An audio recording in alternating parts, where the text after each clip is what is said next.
Welcome back to Time Coins, the place where every coin has a heartbeat and every design tells a forgotten story. Today, we are diving deep into the fascinating world of British India's 1936 1/4 Anna coin, issued under the reign of King George V, a coin that doesn't just represent metal and value, it captures the soul of an empire and the rhythm of an age that stood on the edge of transformation. The year 1936 was not just another date on the calendar. It was a year of endings and beginnings, the final chapter of King George V's rule and the prelude to an empire that was beginning to tremble. This coin, small and round, yet rich in symbolism, weighs approximately 4.85 grams, struck in bronze and valued at 1/64th of a rupee, a denomination that was an everyday necessity in markets, railways, and bazaars throughout colonial India. On the obverse side, the coin displays the majestic left-facing portrait of King George V, wearing the imperial crown and robes, surrounded by the inscription, George V. King Emperor. Each letter, perfectly spaced and engraved, was a declaration of British supremacy, a reminder that the king's reach extended far beyond the British Isles into the hearts of millions of Indians who use this coin daily, without realizing the quiet story it told. The reverse side of the coin, however, carries an entirely different energy, one that feels deeply Indian. It bears the words 1/4 Anna in English, accompanied by translations in Urdu and Hindi, all encircled by an intricate floral wreath, a design representing India's fertility, beauty, and endless diversity. The contrast between the king's image and the native scripts captures the dual nature of colonial India, an empire and a civilization merged in metal.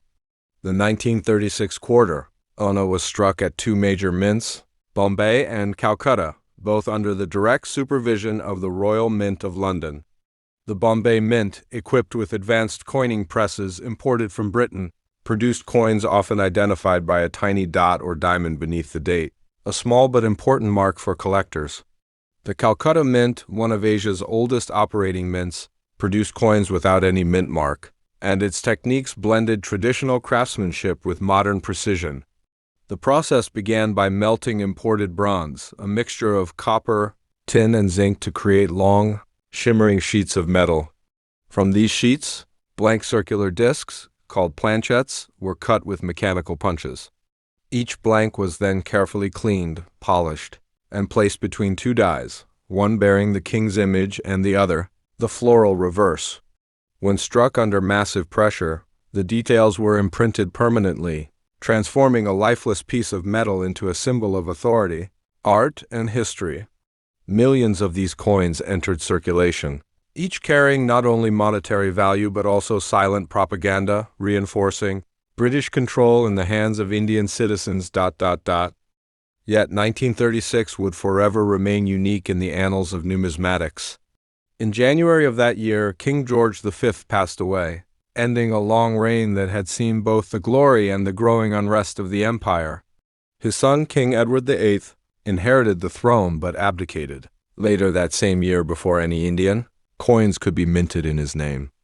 Thus, the 1936 1/4 Anna stands as the final issue of the George V series, making it historically irreplaceable, the last whisper of a ruler's legacy. Collectors around the world value this coin, not only for its age but for what it represents, the end of one royal era and the fragile dawn of another that never quite began. As decades passed, India moved rapidly toward change. World War II, the Quit India movement, and ultimately independence in 1947, but through all those turbulent years, the 1936 1/4 Anna continued to circulate quietly, witnessing the heartbeat of a nation evolving from colony to country.